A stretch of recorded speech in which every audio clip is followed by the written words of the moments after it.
iseendale andeks andmine ja iseendale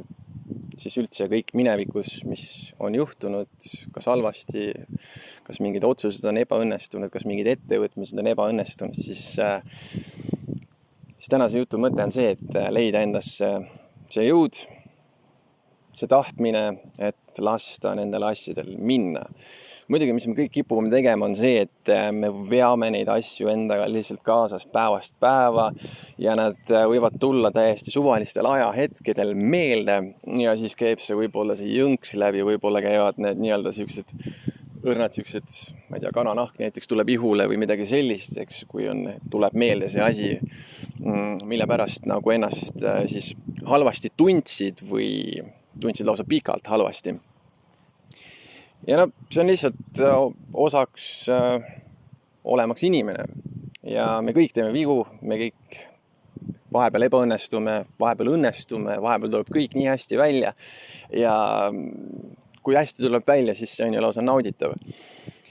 Kui juhtub see, et näiteks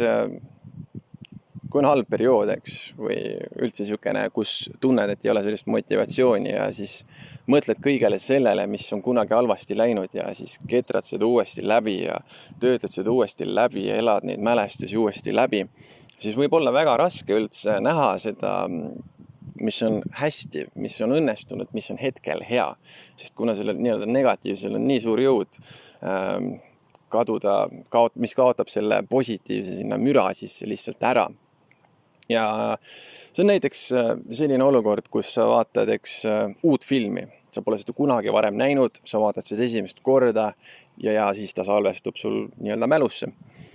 Kui sa vaatad seda teist korda, eks, sa juba tead, mis enam juhtuma hakkab ja kui sa vaatad kolmandat korda täpselt samamoodi ja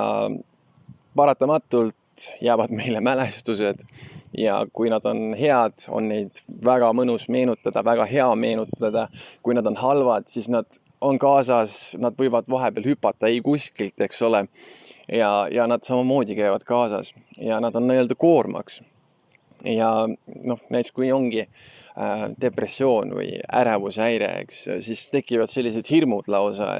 et kuna on nii paha kogemus juhtunud, siis ta on salvestunud nii sügavale, et ta lihtsalt ongi igapäevaseks kaaslaseks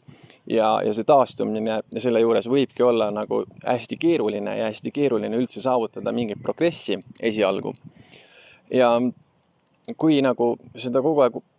kaasas kanda endaga ja siis selle kaasas kandmisega tekivad sellised ka hirmud uute asjade ees, siis kui ma omast kogemusest räägin, siis mul oli väga pikalt paha, väga pikalt oli halb, väga pikalt olid üldse oli nagu võimatu tunda elust rõõmu. Kogu aeg oli selline tunne, et nüüd juhtub kõige halvem ja siis kui selle tööga ma sain sellise stabiilsuse iseendaga vaeva nähes ja tänu muidugi hea ravile, eks, siis kui hakkas nagu paremini minema, siis oli nagu võõras, et ma ei saanud nagu aru sellest, et mul oli nagu nii pikalt kogu aeg paha, negatiivne ja siis kui hakkas hästi minema, siis mõtlesin, et okei, ei saa õige olla, et nüüd kohe peab midagi juhtuma, midagi peab halvasti minema. Ja siis nii kummaline, kui see ka ei ole, siis kui nagu pikalt on halb olnud, siis nagu harjud ära sellega või midagi sellist. Ja kui oligi, kui hakkas hästi minema, siis nagu tekkis nagu selline puudust tundmine sellest halvast olekust või nagu sellised mõtted, et umbes, et ma olen selle ära teeninud, see ongi nagu mingi minu karistus või midagi sellist, eks. Aga täpselt nii nagu iga asja kogedes jäävad mälestused